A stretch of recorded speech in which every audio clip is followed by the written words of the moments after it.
안녕하십니까. 자, 지금 시간에는 제가 장기요양기관 설치 및 운영 컨설팅에 대해서 수원에서 제가 방문요양을 운영하면서 학교에 강의도 나가면서 이 장기요양기관에 대해서 운영을 해보겠다는 사람들에 대해서 이야기를 좀 많이 해봤어요. 그러다 보면 사실은 문을 막상 열었을 때, 센터를 열었을 때 하는 운영도 중요하지만은 실제로 시작을 하기 전에 어떻게 해야 될지가 더 많은 고민들을 하시더라고요. 그래서 이번 시간에는 설치에 대해서 설치를 먼저 잘 한 다음에 장소 섭외라든지 이런 것을 잘 한 다음에 그 다음에 운영을 할 수 있는 그쪽으로 같이 넘어갈 수 있도록 한번 전반적인 것을 다시 한번 얘기를 해보겠습니다. 왜냐하면 현장에서 경험을 하면서 했던 이야기를 가지고 이야기를 해볼 것이니까요.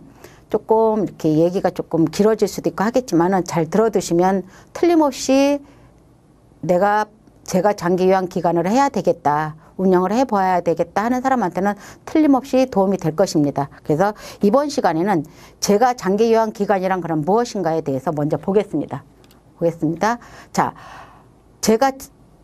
죄송합니다.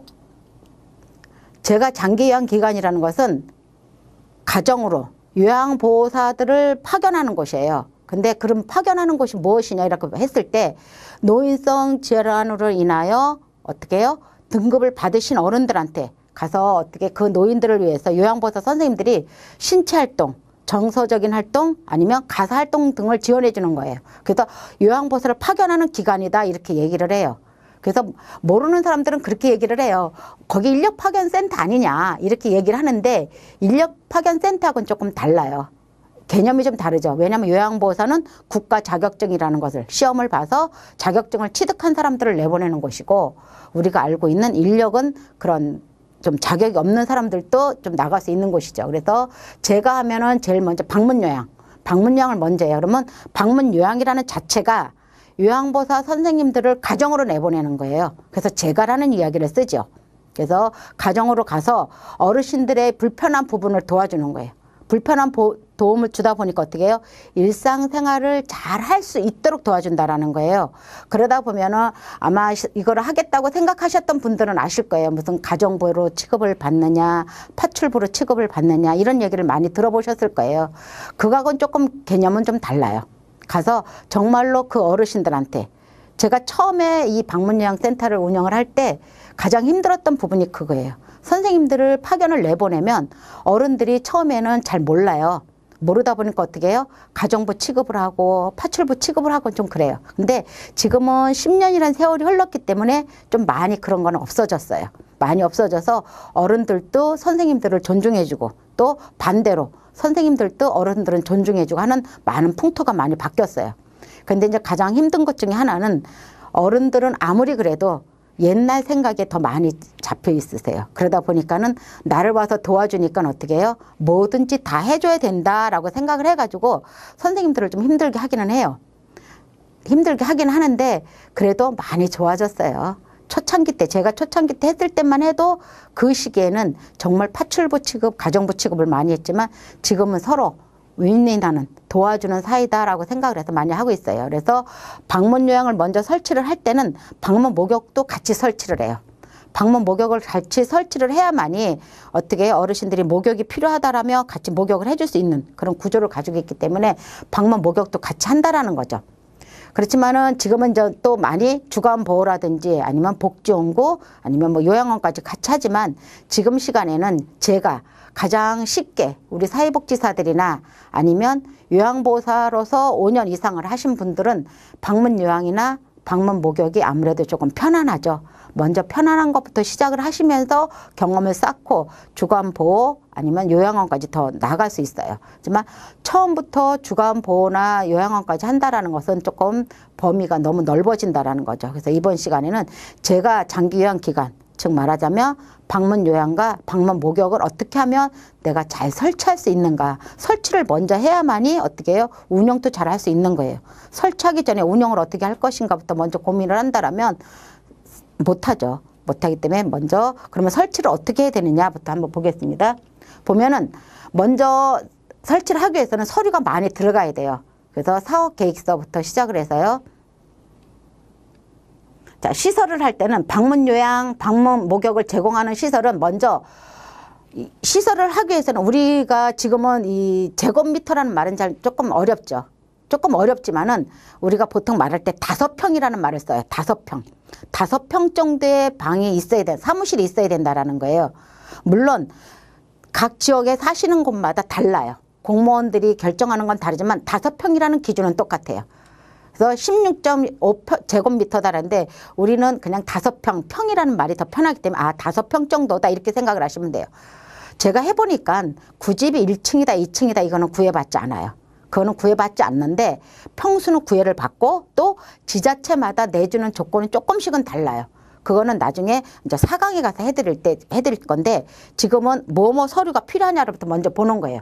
그러다 보면은 먼저 어떻게 해요? 사무실을 구했다라면 사무실 안에 직기가 들어가야 돼요. 사무실 용도, 그러니까 책상, 그 다음에 전화, 팩스가 되는 거야 되겠죠. 그 다음에 컴퓨터 당연히 들어가야 되고요. 그 다음에 사물함이 꼭 잠금 장치가 되어야 돼요. 그거는 평가 부분에서도 꼭 해요. 왜? 개인정보 때문에 그래요. 그래서 처음에 장만을 하실 때 아예 잠금 장치가 되는 것을 준비하시는 게 나중에 또 하나 다시 장만하는 그런 불편함을 없앨 수 있죠. 그 다음에 서류가 그것을 먼저 만들어 놓은 사무실을 얻었다 해서 끝나는 게 아니라 어떻게 해요? 일반 현황을 적은 서류, 그 다음에 인력 현황을 적은 서류, 시설 현황을 적은 서류, 그 다음에 사업계획서, 운영 규정. 가장 힘들어하는 부분이 사업계획서예요. 사업계획서 안에는 뭐가 들어가야 돼요? 제일 먼저 세입과 세출이 들어가야 돼요. 지금은 굉장히 까다로워요. 정부에서 초창기 때 제가 처음에 초창기에 낼 때만 해도 지금처럼 까다롭지는 않았어요. 사실은. 그런데 지금은 굉장히 까다로워요. 왜냐? 정부에서 돈을 주는 부분이기 때문에 그 돈을 어떻게 썼느냐를 하나하나 꼬치꼬치 다 물어봐요. 그렇기 때문에 사업계획서를 낼 때 세입과 세출이 정확하게 맞지 않으면 어떻게 해요? 서류에 신청을 했을 때 반려가 돼요. 그래서 사업계획서를 어떻게 쓰느냐가 중요해요. 그 다음에 운영규정. 왜요? 운영규정에 따라서 선생님들 아니면 센터를 어떻게 운영할 것인가를 보기 때문에 운영규정을 적은 서류도 중요하단 말이에요. 그래서 2번째 시간과 3번째 시간에 이 사업계획서와 운영규정에 대한 것을 자세하게 어떤 내용이 들어가야 되고 어떤 내용은 필수다 하는 것을 세밀하게 해드릴 거예요. 그래서 이번 시간에는 전반적으로 제가 장기 요양 기간이라는 것은 어떻고 설치를 하기 위해서는 어떤 부분이 먼저 필요하구나라는 것을 어떻게 조금 인지를 하고 가자라는 거예요. 그래서 서류가 꼭 필요하다. 그렇지만 제일 먼저 뭐를 해야 된다? 사무실을 먼저 얻어야 된다라는 거예요. 그렇지만 얻기 전에도 먼저 얻어놓고 시작을 하시는 건 아니에요. 제가 처음에 컨설팅을 했을 때 제일 실수한 게 그거였었어요. 사무실을 먼저 얻어놓고 이걸 먼저 잘못 말했던 거예요. 처음부터 사무실을 얻어놓는 건 아니에요. 서류를 먼저 갖추고 먼저 어떻게 해요? 알아봐야 돼요. 그 장소에서 과연 할 수 있는지 없는지를 지자체마다 다 다르다라는 것을 유념하셔야 돼요. 처음에 제가 실수했던 부분이 그거예요. 그래서 이 부분을 강조해 드리는 부분이거든요. 그래서 5가지 서류는 필요하다라는 것을 알고 가시고요. 그 다음에 그러다 보면 어떻게 해요? 사업계획서 안에는 뭐가 들어가느냐? 일단 어떻게 나중에 세세하게 보더라도 조금 어떤 게 들어가는지는 좀 보자라는 거예요. 그래서 먼저 사업 목적이에요. 어떻게 나는 이 사업을 어떻게 하겠다. 어떠한 방법을 하겠다. 목적을 넣는다라는 거예요. 내가 방문 요양에 대해서 어떤 어르신에게 누구를 보내겠다라는 목적을 적고요. 그 다음에 어떻게 운영을 하겠다. 운영 규정 안에도 들어가지만 사업 계획서 안에도 들어가요. 그 다음에 어떤 시설이다. 어디에 주소 기관명 이런 것을 적는다라는 거죠. 이것도 나중에 조금 더 자세하게. 제가 처음에 냈을 때 가장 했던 게 이거예요. 이렇게 서류가 앞에서 얘기했던 그 5가지 서류 있으면 돼. 그것만 갖다가 그냥 신고하면 돼. 하는데 사업계획서를 어떻게 적고 운영규정을 어떻게 적어야 되는지를 전혀 감을 못 잡는 거예요. 그래서 지금은 감을 잡을 수 있게. 요 강의만 잘 들으면 계획서는 정확하게 잡아서 어떻게 해요? 들고 손에다 들을 수 있도록 해드릴 수 있다라는 거예요. 그래서 그것이 다 들어가야 된다라는 거예요. 그래서 시설 현황, 그 다음에 담당 업무, 즉 사회복지사는 어떤 일을 할 것이냐, 요양보호사는 어떤 일을 할 것이냐. 우리가 생각할 때는 간단해요. 그냥 사회복지사니까 사회복지사 역할하면 되지. 요양보호사는 그냥 집에 파견하면 되는 거 아니야? 그렇지 않다라는 거예요. 그렇게 하기에는 너무 지금은 법이 강화가 돼 있다라는 거예요. 초창기 때는 그렇게 했어요. 초창기 때는 그냥 사회복지사는 그냥 어르신들 대상자 발굴하고 그다음에 요양보호사 그냥 짝 맞춰서 보내면 됐어요. 지금은 어렵다라는 거예요. 그렇게 하기에. 그래서 세월이 흐른 만큼 노하우가 쌓인 부분에 대해서는 어떻게 해요? 선배들의 이야기를 들어야 되는 부분이 생긴 거예요. 그래서 저 같은 사람이 있는 거예요. 그래서 그러고 나면 어떻게 해요? 두 번째는 방문 요양과 어떻게 방문 목욕 사업 계획서를 짜는 거예요. 세부적으로. 앞에서는 이렇게 하겠다. 내가 이런 목적을 가지고 이런 운영 방침을 가지고 이런 시설에서 이런 담당 업무를 사회복지사나 사무원이나 어떻게 하겠다라고 이렇게 개론적으로 했다라면 방문 요양과 방문 목욕은 어떻게 하겠다라는 사업 계획서가 쭉 나와야 된다라는 거예요. 세부적으로 어떻게 몇 명에다가 몇 시간 이런 것까지 다 나와야 된다라는 거예요. 그러면서 주요 사업이 어떻게 해요? 이제 세세하게 풀어놓는 거죠. 그런데 방문 요양한다고 하고 방문 목욕만 한다고 해서 그것만 적어놓느냐? 그렇지는 또 않다라는 거예요. 그것만 하면 어떻게 해요? 나중에 평가를 할 때 어떻게 뭐 방문 목욕만 하고 방문 요양만 하면 대상자 그 어렵고 힘든 사시게 분들한테 무엇을 해줬느냐 이렇게 또 물음이 나와요. 평가 부분에서도 그게 꼭 들어가거든요. 그렇기 때문에 기타 사업이라는 게 더 들어가는 거예요. 지역사회에 어떠한 역할을 내가 하겠다. 내가 그 지역사회 안에서 사회복지사로서 어떤 역할을 그 센터를 운영하면서 하겠다라는 것을 해야 되는 기타 사업이 또 들어가야 된다는 거죠. 그리고 그렇게 함으로써 기대 효과, 어떤 기대 효과가 있느냐. 어떻게 해요? 우리나라는 점점 고령화가 돼가고 있는 거예요. 근데 그 고령화가 돼가는 그 어른들한테 어떤 기대를 줄 것이냐. 사실 이 장기요양보험 안에 있는 재가장기는 어떻게 해요? 예방 차원이에요. 엄밀하게 따지면. 요양으로 더 가시기 전에 탈시설화라는 미명하에 어떻게 집에서 지역사회 안에서 어르신을 돌보자라는 거거든요. 그런데 그 돌보자라는 거 안에서 어떠한 기대의 효과가 있느냐라는 걸 보는 거예요. 정책적인 면이라든지 아니면 지역사회 안에서 그 어른들한테 어떠한 것을 줬느냐 이렇게 본다라는 거예요. 그래서 그것을 조금 자세하게 넣어줘야 사업계획서를 보고 어떻게 해요? 공무원이 허가를 내줄 때 이러이러한 일을 한다고 하는구나 라고 어떻게 이 정도면 잘할 수 있겠다라고 한단 말이에요. 법이 점점 강화가 되면서 지금은 신고제가 아니라 지정제란 말이에요. 운영을 잘 못하겠다라면 지정을 해서 우리 지역에는 어느 정도의 세트가 돼 있기 때문에 어떻게 해요? 세팅이 돼 있기 때문에 더 필요 없습니다. 그럼 허가를 안 내줄 수가 있단 말이에요. 그렇지만 사업계획서가 잘 짜서 들어가면 이 사람이라면 우리 지역 안에 와서 어른들한테 잘 해주겠구나라고 공무원이 어떻게 해요? 안심을 하겠죠. 그러면은 허가가 나올 수 있다라는 거예요. 그래서 지금은 굉장히 운영하는 게 쉽지는 않아요. 하지만 내가 할 수 있어서 한다라면 틀림없이 보람이 된단 말이에요. 보람이 되고 어떻게 해요? 지역사회 안에서 그 어른들 아닌 어른들 또 그 지역사회 주부들 이런 분들한테 도움을 줄 수 있는 충분한 기대 효과를 가질 수 있다는 걸 어필을 해야 된단 말이에요. 그러고 나면 어떻게 해요? 사업계획서가 들어가야 돼요. 그러니까 아니죠. 예산서죠. 항상 사업계획서 안에 예산서는 굉장히 중요해요. 거기다가 어떻게 해요? 지금 2년이 10년이 넘어가다 보니까 어떻게 해요? 재무 부분에서 굉장히 강화를 해요. 감사를 한다라는 거예요. 정부에서 돈을 줘서 지원을 받는 사업이라는 개념 아래서 충분하게 또 어떻게 해요? 요양보호사 선생님들하고 얼마만큼의 어떻게 해요? 재정을 같이 나누어서 하느냐라고 보기 때문에 재무를 굉장히 강화가 돼 있어요. 그래서 어떻게 지자체다 1년에 한 번씩 예산 보고도 해야 되고요. 결산 보고도 해야 된단 말이에요. 그러면 세입과 세출이 어떻게 딱 맞아 떨어져야 돼요. 이거 짜는 게 또한 만만찮아요. 현재 운영하시는 분들도 이것 때문에 많이 고생을 하시고 저희부터도 사실은 이게 어려워서 예산을 짤 때는 괜찮은데 세출은 어려워가지고 세무사무실에다가 맡겨서 비용을 줘서 한단 말이에요. 그만큼 어렵단 말이에요. 그래서 처음에 예산을 잘 짜고 세출을 잘 짜야 된다라는 거예요. 그래서 예산 짜는 방법이 굉장히 좀 까다롭다라는 거. 하지만 어떻게 해요? 실상 하면 별거 아니에요. 근데 알기 전이 힘들어요. 우리 왜 그러잖아요. 뭐 콜럼버스 계란이다 이렇게 얘기하잖아요. 계란 세울 수 있어? 근데 못 세운다니까 자기가 딱 깨트려서 세웠어. 나도 그건 할 줄 아는데 그래요. 알면은 별거 아닌 것이 어떻게 해요? 모를 때는 굉장히 어렵다라는 거. 그래서 이번 시간에 이거를 도움을 주겠다라는 거예요. 선배로서 주는 거예요. 내가 어떻게 제가 이 사업만 어떻게 해요? 10년이 넘게 하다 보니까 충분히 어떻게 후배들한테 잘해서 이거는 괜찮고 고령화 사회가 됐을 때 우리가 앞으로 20, 30년 뒤에 충분히 그분들한테 센터를 운영하는 분들이 요양보호사 선생님들한테 잘 해준다라면 충분히 그분들한테 우리도 도움을 받을 수 있겠다라고 보기 때문에 어떻게 해요? 도움을 주고자 하는 거예요. 그래서 운영 규정 안에는 그럼 또 뭐가 있느냐? 사업계획서안에 이런 게 들어있다면 운영 규정 안에는 어떻게 해요? 어떻게 하면은 어떻게 장기 요양을 통해서 어떠한 것을 내가 운영을 잘 하겠다라는 거예요. 누구에게? 어르신들에게.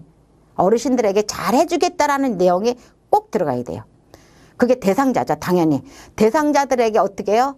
파견을 해서 요양 선생님들한테 파견을 해서 그 어르신들의 질적으로 어떻게 해요? 삶을 그냥 똑같이 가겠다? 아니죠. 삶을 어떻게 해요? 서비스를 제공함으로써 그분들이 더 나은 삶을 집 안에서 어른들은 그래요. 우리가 생각할 때 요양원 하면 물론 우리 나이나 앞으로의 세대는 아유 나이 들면 요양원 가야 돼 이러고 다 마음의 준비를 해요. 하지만 현재 어른들은 그렇지 않아요. 요양원을 가겠다라면 당신이 곧 죽는 줄 알아요. 좀 죽는다니까 좀 표현이 그런데 아 나는 요양원 가면 이제 끝이다 이렇게 생각을 하신단 말이에요. 사실 제가 오랫동안 해본 바로 의하면 요양원에 가신 어르신들이 정말 일주일 안에 돌아가시는 분들도 계셔요. 곡기를 끊고 아니면 갑자기 심적에 어떤 변화가 와서 심장마비 같은 게 와서 금방 돌아가시는 분들이 간혹하다 계셔요. 다 아는 그런 건 아닌데 지금은 물론 인식이 많이 좋아져서 아 요양원 가도 괜찮아 하기는 하셔요. 하지만 많이 아직은 집에서 있고 싶어 하셔요. 아마 우리들 지금 이거 들으시는 우리 선생님들도 그럴걸요. 될 수 있으면 나도 집에서 이렇게 한단 말이에요. 그렇기 때문에 그래서 집에를 내보내는 요양 선생님들을 잘 파견을 해서 해야 되는 방문 요양이나 방문 목욕이 굉장히 중요한 거라는 거예요. 그래서 대상자를 어떻게 돌보겠다라는 거가 운영 규정 안에 들어가야 되고요. 그 다음에 요양보호사를 어떻게 하겠다라는 것도 들어가야 돼요. 파견도 중요하지만 요양보호사에게 내가 어떻게 대우를 해주겠다라는 것도 운영 규정 안에 들어가야 돼요. 하다못해 상여금을 어떻게 주겠다? 이분들한테 어떠한 도움을 주겠다.